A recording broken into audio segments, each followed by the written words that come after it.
Por tanto, para que de menos 65 a menos 45, ¿cuánto tan positivo tiene que hacerse para llegar? Más 20 milivoltios. Entonces, estos más 20 milivoltios es el potencial postsináptico excitatorio. ¿Y gracias a qué se produce esto? Gracias al sodio. ¿Ya? Ahora, pero digamos, un solo impulso nervioso, un solo potencial de acción, no va a hacer que se llegue hasta el potencial postsináptico excitatorio. ¿Ya? O sea, esto más 20 minutos. Necesita de varios impulsos repetitivos. Dice entre 40 a 80 impulsos simultáneos en una sucesión rápida. O sea, son varios impulsos potenciales de acción, despolarizaciones que se producen aquí para que sigan liberando neurotransmisores y estos neurotransmisores vayan tomando los canales iónicos, los aperture y ingrese el sodio. Entonces el sodio va ingresando. Entonces, para ser más positivo y llegar a estos más 20 milivoltios para llegar a su potencial umbral. Cuando llega al potencial umbral, recién se dispara y se genera ese potencial de acción para que llegue a más o menos más 20 milivoltios. Entonces, sí o sí tiene que llegar a ese potencial de umbral para que se produzca el potencial postsináptico excitatorio y se llegue a su potencial de acción, que es de más 20 milivoltios. Entonces, ¿y esto gracias a qué? A que tienen que ser varios potenciales de acción generadas por esta terminal presináptica. Ahora, se ha visto que este potencial postsináptico excitatorio de más 20 milivoltios se va a generar aquí, ¿ya? En esta línea que estoy poniendo aquí, donde está naciendo el axón, ¿ya? ¿Por qué? Porque aquí existen más canales de sodio. Hay más canales de sodio. Por lo tanto, es más fácil que aquí se abra mayor cantidad de canales de sodio. Entonces, se llega más fácilmente al potencial postsináptico excitatorio de 10 a 20 milivoltios. Es más rápido. Entonces, la despolarización comenzaría aquí, donde se encuentra la unión entre el axón y el sí, ¿ya? Aquí es donde comienza la despolarización. ¿Por qué? Porque existen más canales de sodio, ¿ya? Por lo tanto, aquí en esta parte de la terminal postsináptica dice que existe menos cantidad de receptores de canales de sodio, por lo tanto dice que se tiene que generar un potencial postsináptico excitatorio de 30 a 40 milivoltios, ¿ya? Entonces, aquí es donde comienza. Por lo tanto, el potencial de acción iría así, en esta dirección, ¿ya? Retrógrado sería, ¿ya? Entonces, esto se explica los efectos de excitación sobre la membrana postsináptica. Ahora, efectos de inhibición sináptica sobre la membrana postsináptica. Entonces, igualmente tengo mi terminal presináptica, mi terminal postsináptica. Esta se está despolarizando, ingresa el sodio, lo que hace que también ingrese el calcio para que las vesículas de transferencia vacíen su contenido, el neurotransmisor, a la hendidura sináptica y actúe sobre los receptores de la terminal postsináptica. En este caso, ¿qué tipo de receptores van a ser? ¿Qué canales se van a aperturar si es un neurotransmisor inhibitorio? ¿Potasio? ¿Qué más puede ser? Son aniónicos. Cloro. El cloro. Entonces, el cloro va a ingresar dentro de esta terminal postsináptica y igualmente se aperturan los canales de potasio, pero en este caso el potasio va a salir. ¿Por qué? Porque ustedes saben que el potasio tiene carga positiva. Entonces, al salir el potasio, el interior de esta terminal se hace más negativo todavía. Entonces, de menos 65 que estaba, miren, se va a hacer más negativo y va a estar menos 70 milivoltios. Por lo tanto, la neurona está hiperpolarizada. Entonces, si estaba aquí en menos 65, va a caer aún más y va a caer a menos 70.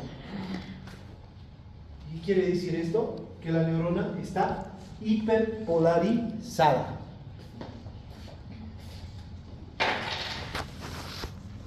Entonces, ¿cuánto es el potencial postsináptico inhibitorio? Menos 5 milivoltios. Entonces, a esto se refiere con inhibición de la terminal postsináptica. Entonces, resumiendo todo,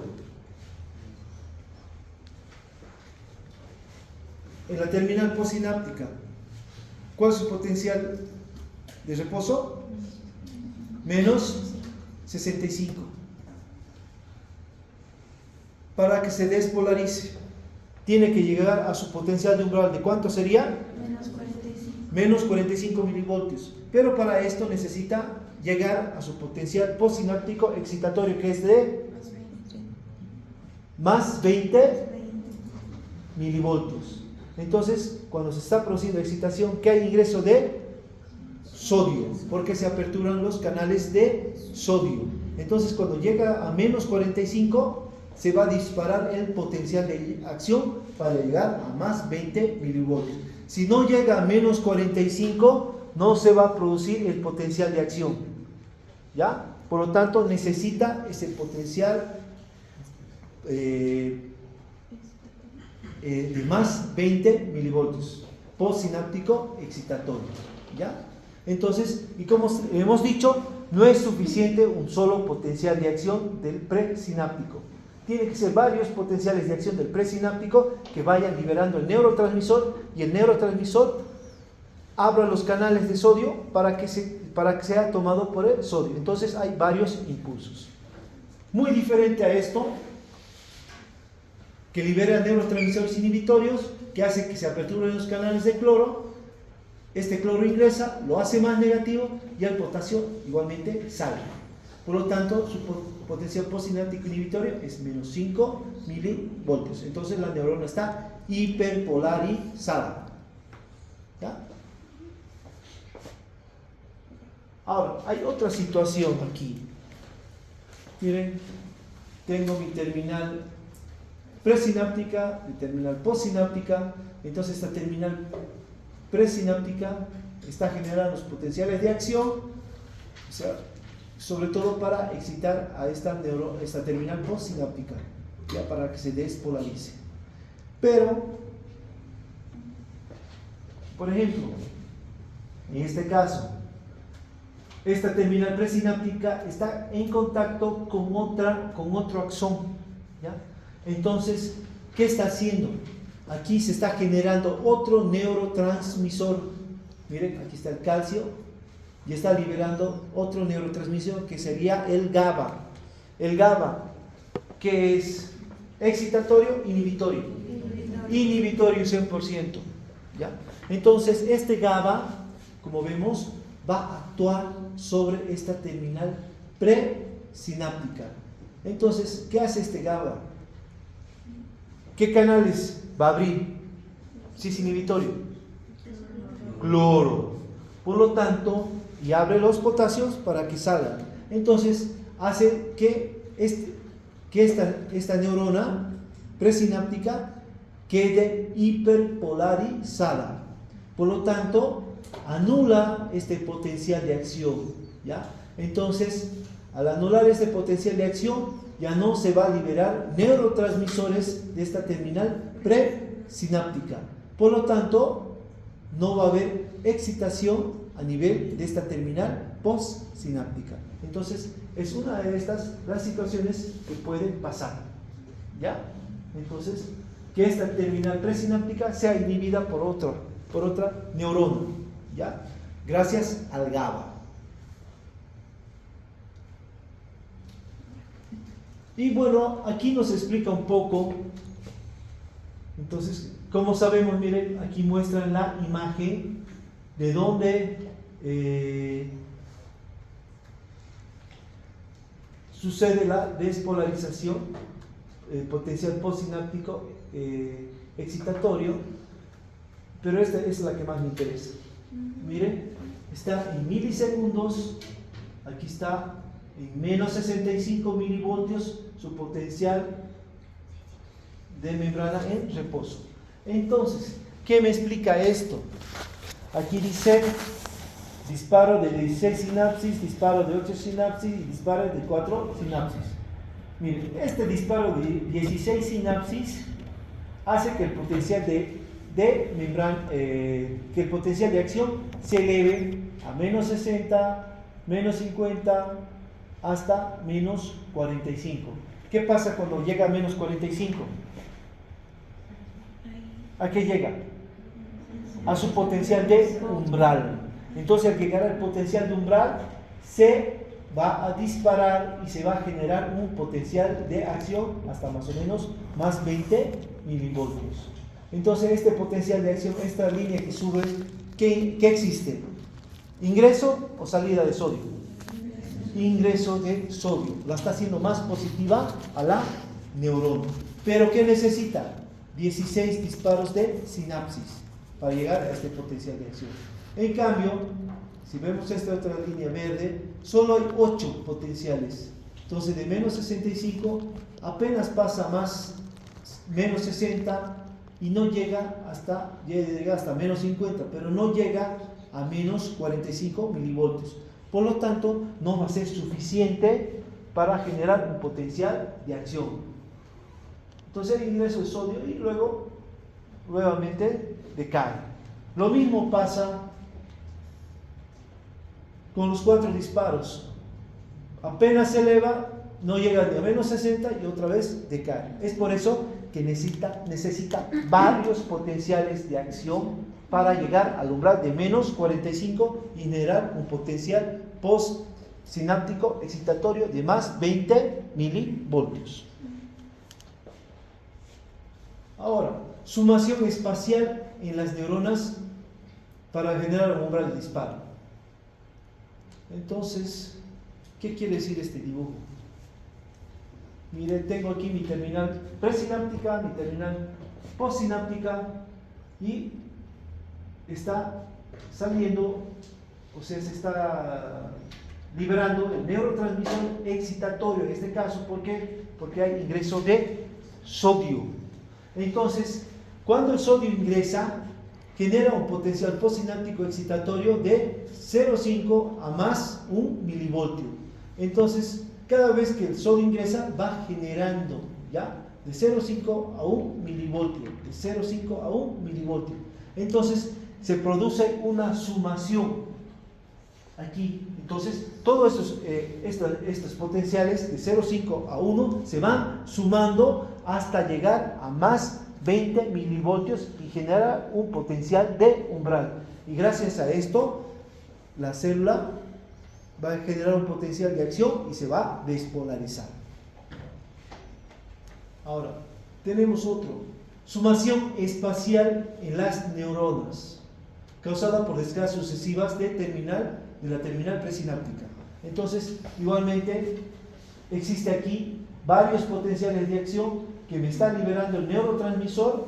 Entonces, cuando se aperturan los canales de sodio, tiene un tiempo más o menos de 1 milisegundo por el cual se apertura e ingresa al sodio.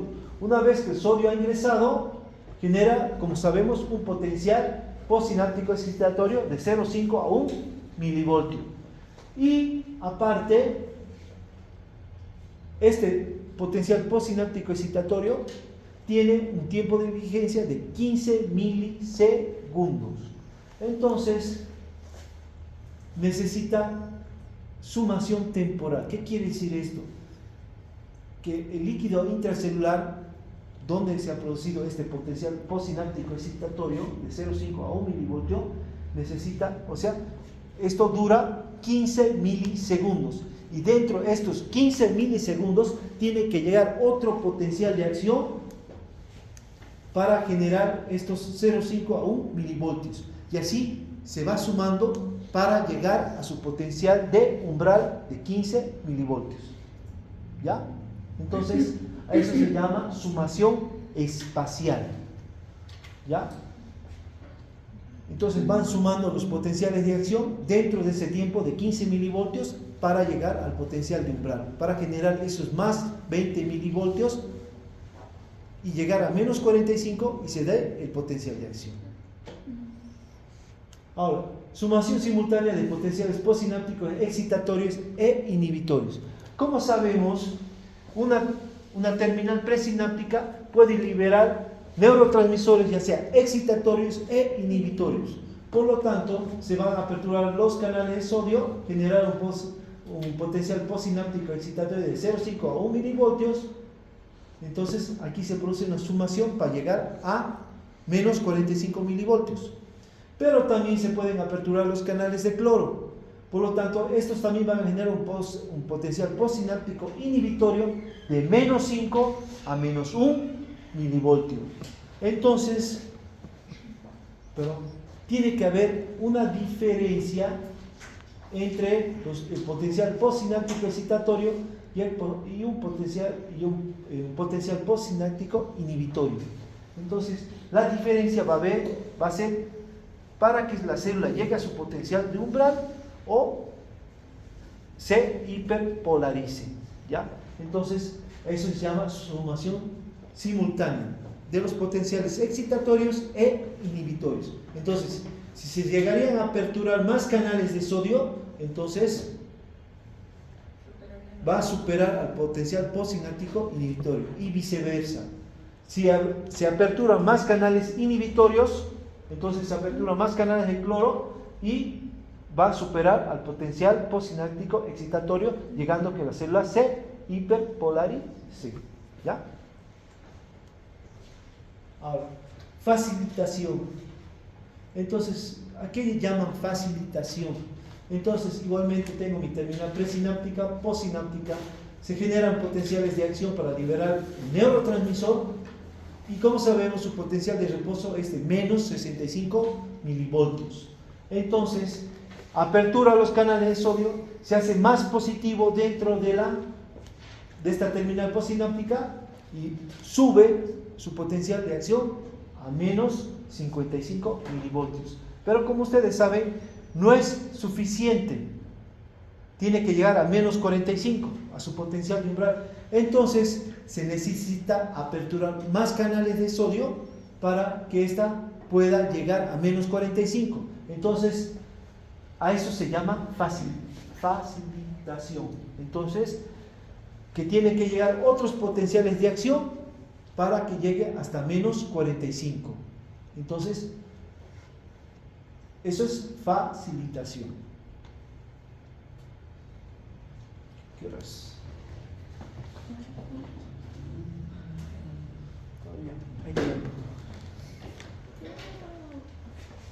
Entonces, ¿hay alguna duda sobre esta parte de los potenciales postsinápticos inhibitorios y excitatorios?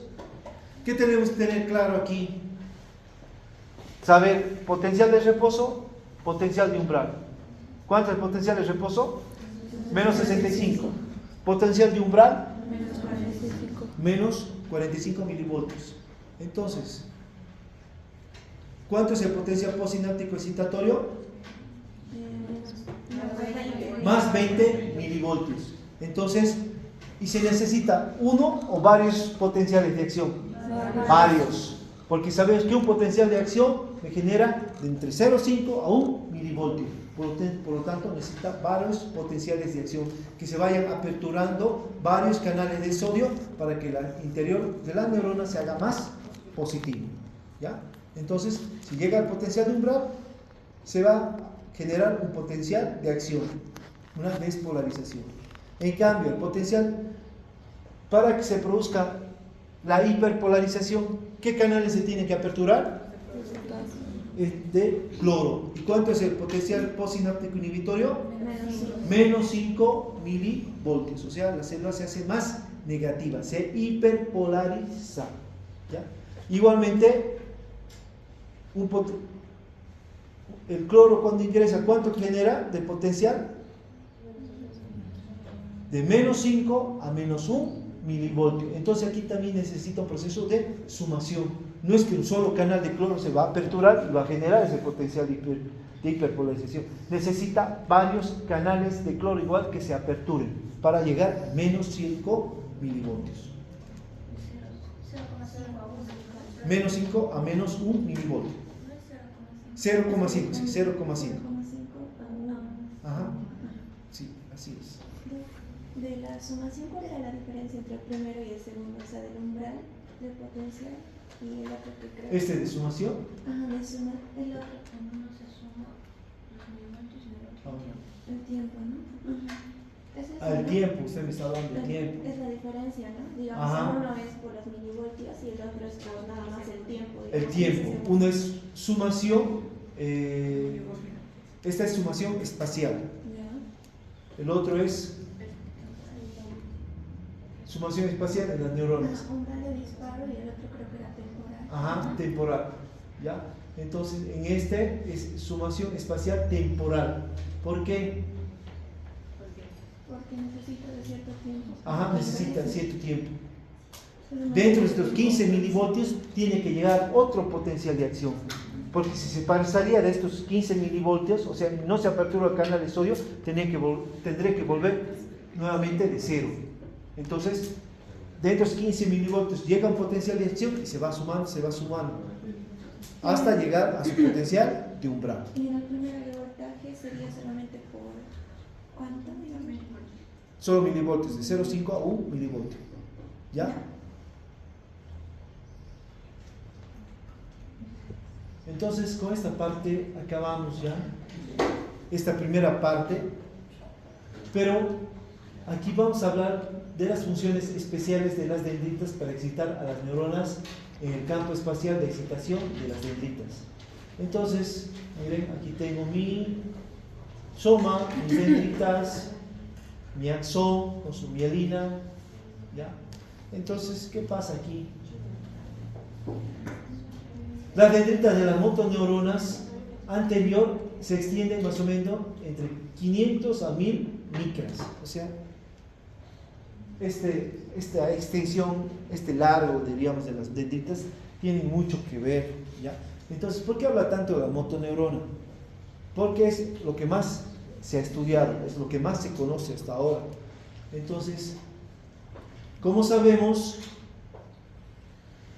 estas dendritas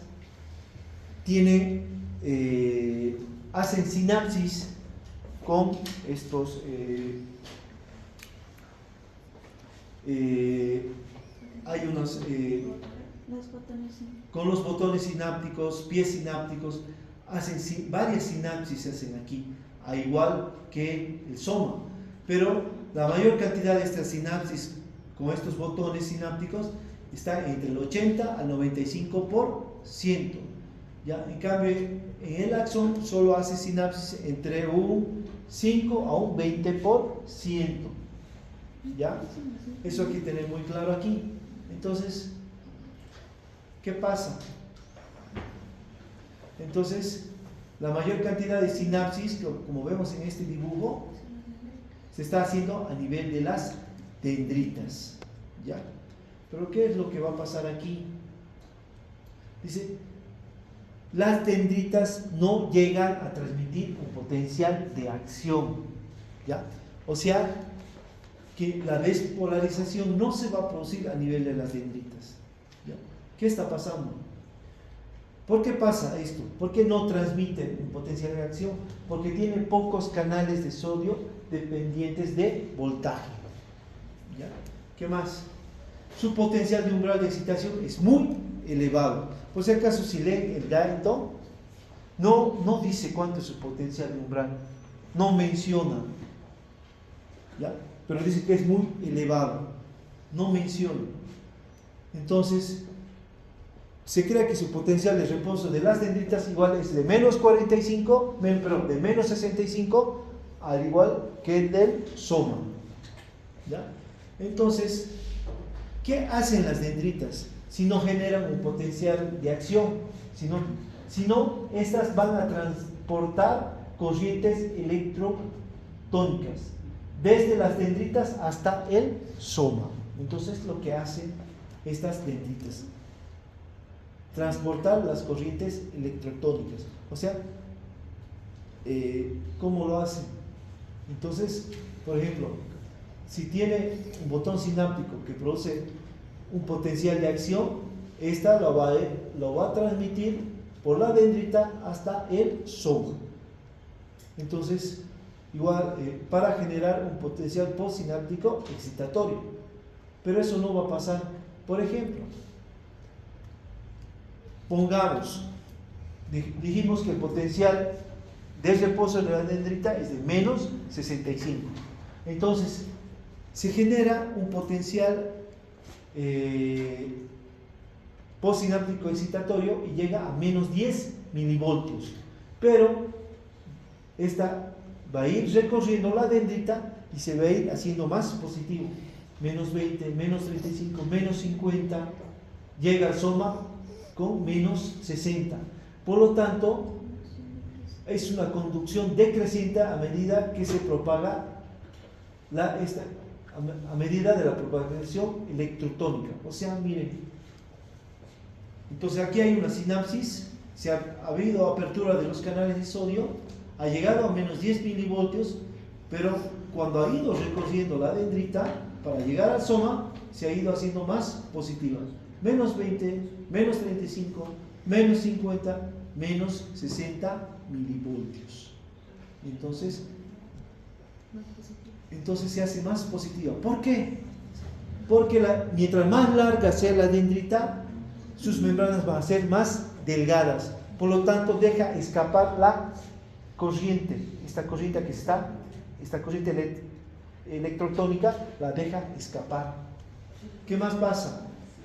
Aparte, son parcialmente permeables a los iones de cloro y potasio. Entonces, si ingresa cloro, ¿qué va a pasar? Se hace más negativa. Y si escapa potasio, hay fuga de cargas positivas. Por lo tanto, se va a ir haciendo más negativa por esto. ¿Qué más pasa? Cuando más lejos esté la sinapsis excitatoria del soma, mayor será la disminución y menor las señales excitatorias que lo alcancen. Entonces, solo la dendrita me va a transmitir esta corriente electrotónica. ¿Por qué? Porque se está haciendo más negativa hasta llegar, mire, y por lo tanto no va a generar un potencial de umbral. Porque ¿cuánto tendría que generar para generar un potencial de umbral en el soma? Menos 45 milivoltios. Y no está pasando. Llega al soma con menos 60 milivoltios. ¿Ya? Entonces, pero como sabemos, miren, no solo una dendrita va a hacer sinapsis, pueden hacer dos al mismo tiempo, como este ejemplo, y pueden llegar a menos 20 milivoltios. Por lo tanto, va a seguir avanzando esta corriente y se va a hacer más negativa. Baja a menos 40, a menos 70 todavía se hace más negativa, ¿ya? Que el potencial de reposo. Menos 75, ¿por qué? Porque va a hacer sinapsis, puede estar haciendo sinapsis aquí, ¿ya? Y estar generando apertura de los canales de cloro. Entonces, aquí se están generando neurotransmisores que aperturan los canales de cloro. Por lo tanto, estas dendritas se van a hacer aún más, la corriente electrotónica se hace más negativa. ¿Ya? Entonces, no llegaría a generar un potencial umbral para producir para producir una despolarización. Entonces, ¿qué hacen las dendritas? Solo transmiten la corriente electrotónica, no generan un potencial de acción. ¿Ya? ¿Por qué? Porque, uno, las membranas son largas, las membranas son delgadas, las dendritas son largas, y mientras más largas sean, más negativa se va a hacer esta corriente. Y al ser delgadas las membranas, dejan escapar igualmente estas cargas, hace que estas cargas negativas se hagan más negativas aún. ¿Por qué? Igual, porque son permeables al cloro y al potasio. Por lo tanto, va a escapar potasio, va a haber fuga de cargas positivas y va a ingresar cloro. Por lo tanto, lo va a ir haciendo más negativo. Y aparte, como vemos aquí, se pueden estar creando sinapsis inhibitorias. Por lo tanto, va a hiperpolarizar más y no va a llegar a un potencial de umbral. Fatiga de la transmisión sináptica. Entonces, ¿qué dice la fatiga de la transmisión sináptica? Dice que sinapsis repetitivas excitatorias a un ritmo elevado que generan descargas postsinápticas muy altas, pero conforme pasa el tiempo, la frecuencia del disparo va bajando progresivamente o segundos. Entonces, ¿qué quiere decir todo esto? Como sabemos, esta terminal presináptica no se genera un solo potencial de acción, sino se generan varios potenciales de acción. Entonces, se van liberando cada vez más cantidad de neurotransmisores excitatorios en este caso, ¿para qué? Para que perturben más canales de sodio e ingrese más sodio a la terminal postsináptica y entonces se llega a un potencial de acción. Entonces es constante, pero llega un momento que hay un agotamiento de la reserva de neurotransmisores. Se agota la cantidad de estos neurotransmisores excitatorios o se agota la cantidad de las vesículas de transferencia. ¿Por qué? Porque esta se tiene que estar formando gracias al ATP, pero el ATP también se va a llegar a... se acaba, ¿ya? No hay generación de energía, por lo tanto se va a agotar estas reservas de neurotransmisores. ¿Qué más va a pasar? Inactivación de los receptores de membrana postsináptico. Entonces, como sabemos, estos neurotransmisores actúan sobre sus receptores. Entonces estos receptores son tomados por estos neurotransmisores, son ocupados y el resto de neurotransmisores no tienen dónde actuar. ¿Por qué? Porque todos los receptores están tomados, ¿ya? Entonces ya no actúan el resto de neurotransmisores. ¿Qué más? Como vemos aquí, entonces están tomados. ¿Qué pasa? Aparición lenta de concentraciones iónicas anormales. Entonces, esta es una de las causas más. Dice que hay concentraciones iónicas anormales, por lo tanto, esto también va a provocar un agotamiento de la transmisión sináptica. Entonces, ¿por qué es importante esto? El agotamiento de la transmisión sináptica. Aquí explica que es importante porque, por ejemplo, en los casos de epilepsia, como saben, la persona comienza a convulsionar, ¿ya? ¿Por qué? Porque hay un potencial de acción, ¿ya? Entonces, que está generando la transmisión que se genere estos neurotransmisores, entonces está excitando a la neurona postsináptica, entonces comienza a generar estos movimientos tónico-clónicos en la persona. Pero va a llegar un momento que los neurotransmisores primeramente se van a agotar. Luego que los receptores, todos los receptores excitatorios igualmente van a estar tomados. Y por último, aparición lenta de concentraciones iónicas anormales. Entonces es por eso que se fatiga la sinapsis y bueno, las conmociones que están provocando la epilepsia paran. Entonces es por eso que es importante esta fatiga de la transmisión sináptica. Efectos de la alcalosis, acidosis, hipoxia y algunos fármacos en la transmisión sináptica. Por ejemplo, como dijimos, por ejemplo, en la epilepsia, la hiperventilación, se produce alcalosis. En la alcalosis, el pH está aumentado o disminuido. Alcalosis. ¿Cuánto es lo normal del pH en la sangre? 135 a 745, es lo normal. ¿Y aquí cuánto tengo el pH? 7.8. Está aumentado, está produciendo una alcalosis. ¿Cuándo hay alcalosis? Una de las causas es la epilepsia y la hiperventilación. Entonces, cuando hiperventilamos, ¿qué estamos eliminando? ¿Qué estamos eliminando cuando uno hiperventila? CO2. Entonces, si se elimina gran cantidad de CO2, va a producir una alcalosis. Eso no confundan nunca. Ya, muchos confunden esto.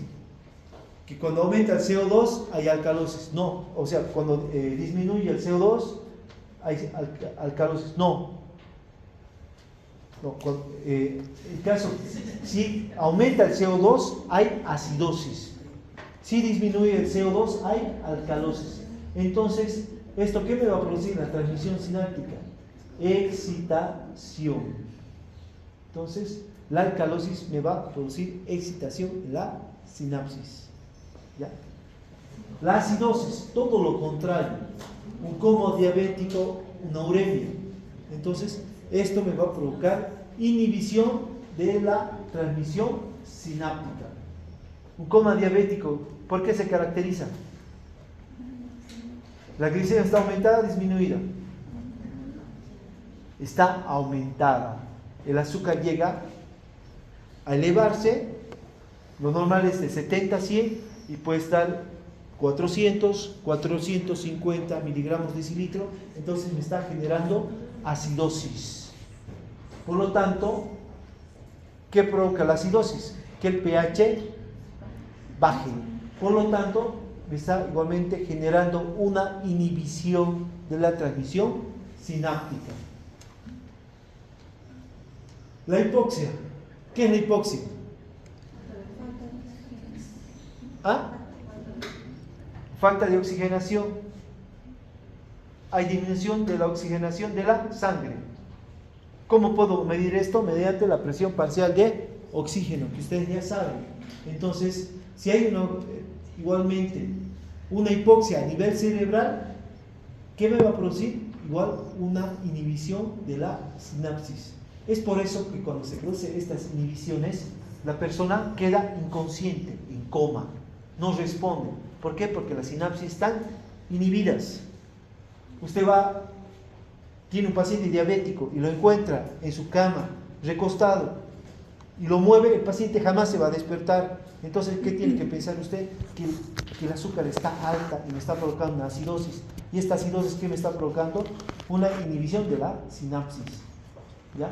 Entonces, el paciente no me va a responder jamás. ¿Ya? Está inconsciente. En cambio, la epilepsia, la hiperventilación, al provocar esta excitación, el paciente puede llegar a convulsionar. ¿Por qué? Porque hay una excitación, sobreexcitación. Ahora,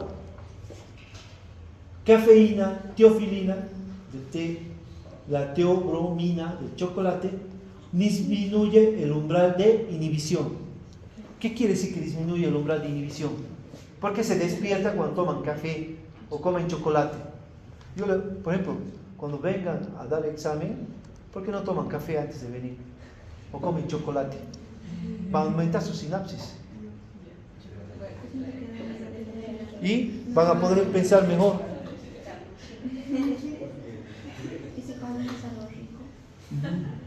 ¿Qué quiere decir esto? Natalia, disminuye el umbral. ¿Cuánto es el potencial de umbral normal? Menos 45. Y si lo disminuye, ¿cuánto tendría? Por ejemplo, menos 60 menos 55, o sea, necesita menos potenciales de acción para llegar y se dispara el potencial de acción. ¿Me entiendes? Claro, si se alcanza por ser más rápido y Claro, hacia el más negativo es más fácil llegar. Es más fácil llegar de menos 60 a menos 55 que de llegar de menos 65 a menos 45. Entonces, esto es lo que hace la cafeína, la teofilina y la teobromina del chocolate. Ahora, la estrictina. Esto era lo que utilizan para fumigar, ¿ya? Eso, sobre todo en la parte agropecuaria. Entonces, ¿qué hacía esta? Inhibe la acción de las sustancias transmisoras inhibitorias, o sea, inhibía a los neurotransmisores inhibitorios. Por lo tanto, ¿qué provocaba? Excitación. Entonces, estas personas, cuando sufrían envenenamiento, podrían llegar a convulsionar. ¿Por qué? Porque aumentaba la excitación de la sinapsis. Ahora, los anestésicos. ¿Dónde actúan los anestésicos? ¿A nivel de qué neurotransmisor? El GABA. Y como saben, el GABA, el ácido gamma-aminobutírico, es un inhibidor por excelencia. ¿Y qué hace? Eleva el umbral de excitación y modifica las membranas neuronales, volviéndolas menos sensibles a la transmisión, a los transmisores excitatorios. Entonces, si eleva el umbral de excitación, por ejemplo, lo puede elevar a menos 10. Entonces, es más difícil llegar de menos 65 a menos 10. Necesitaríamos más potenciales de acción. Por lo tanto, la neurona está inhibida. Por lo tanto, provoca inhibición. ¿Ya? Entonces, esto es importante y lo van a volver a ver cuando vean fisiopatología. Pero ustedes ya saben cuándo es una sinapsis excitatoria y cuándo es una sinapsis inhibitoria. Ya tienen la idea y lo pueden profundizar más para entender esto. Bueno, a las personas que les gusta el neuro, ¿no? Que es lo más difícil, creo. ¿Qué? ¿Más bonito? Hay personas que les gusta. Este es lo último. El retraso sináptico. ¿Qué quiere decir el retraso sináptico? Es que cabe 45. ¿Qué horas? 38. Pablo. Tengo que tomar lista todavía. Entonces, ¿cómo sabemos de esta terminal presináptica qué va a pasar? Primero, emisión de sustancias neurotransmisoras por el terminal sináptico. Entonces, va a haber liberación de sustancias neurotransmisoras. ¿Por qué? Porque se ha despolarizado, ingresado sodio, ha ingresado potasio y se libera el neurotransmisor. ¿Qué más? Difusión del neurotransmisor hacia la membrana neuronal postsináptica. Entonces, se difunde el neurotransmisor hacia esta neurona para que actúe sobre los receptores. Entonces, ¿qué pasa después? Acción del neurotransmisor sobre el receptor de membrana. Luego, aumento de la permeabilidad de la membrana. O sea, la membrana se va a hacer más permeable al sodio o al cloro, dependiendo cuál sea el neurotransmisor. Entonces, y ingresa, por ejemplo, el sodio y eleva el potencial postsináptico excitatorio suficiente para desencadenar un potencial de acción. Entonces, ¿cuánto tendría que ser este potencial postsináptico excitatorio? Más 20 milivoltios para llegar hasta menos 45. Entonces, todo este proceso que vemos va a generar un potencial de acción. Entonces, todo esto, lo que hemos descrito, hay un tiempo que tarda. Entonces, todo lo que tarda, todo esto, lo que he descrito, es 0,5 milisegundos. Todo ese proceso es rapidísimo. Por lo tanto, todo este retraso, hasta que se produce el potencial de acción, se llama retraso sináptico. A eso se llama retraso sináptico. ¿Listo? ¿Qué? Eso es todo de esta parte. Entonces, el día martes vamos a continuar y vamos a hablar lo que son receptores. Todo lo que es receptores. ¿Ya?